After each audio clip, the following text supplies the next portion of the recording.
Turbo എങ്ങനെയാ, അതായത് ഒരു കഥയായിട്ട് മിഥുൻ ചേട്ടൻ അതെ.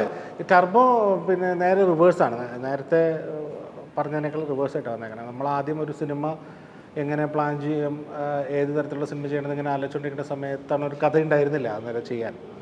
അപ്പം എൻ്റെ സുഹൃത്ത് ഷമീർ മുഹമ്മദ്, എഡിറ്റർ, ക്ലോസ് ഫ്രണ്ടാണ്. അപ്പോൾ പുള്ളിയുടെ ഫ്രണ്ടാണ് മിഥുൻ. അപ്പം ഞങ്ങൾ രണ്ടുപേരും പരിചയപ്പെടുത്തി ഒരു കോഫി ഷോപ്പിൽ ഞങ്ങൾ കുറേ നേരം സംസാരിച്ചിരുന്നു. അപ്പം മിഥുന് ഇങ്ങനെ ഭയങ്കര ഒരു മാസ് സിനിമ ചെയ്താൽ കൊള്ളാം എന്നാണ് ആഗ്രഹം. കാരണം അവൻ ഒരു മാസ് സിനിമ ചെയ്തിട്ടില്ല. അപ്പോൾ അവന് ശേഷം എനിക്കൊരു ത്രില്ലർ സിനിമ ചെയ്താൽ കൊള്ളാമെന്നായിരുന്നു. ഞങ്ങൾ രണ്ട് ആവശ്യങ്ങളുമായിട്ടാണ് കൂട്ടിമുട്ടിയത്. അപ്പോൾ അന്ന് കുറേ വർത്തമാനമൊക്കെ പറഞ്ഞ് ഞങ്ങൾ പക്ഷേ സിങ്കായി, ഇൻട്രസ്റ്റിംഗ് ആയിരുന്നു. അതിനുശേഷം പിറ്റേ ദിവസം അവനൊരു വോയിസ് നോട്ട് അയച്ചു, വലിയത്. എന്താ വെച്ച് കഴിഞ്ഞാൽ ഇങ്ങനൊരു ഇടുക്കി പശ്ചാത്തലം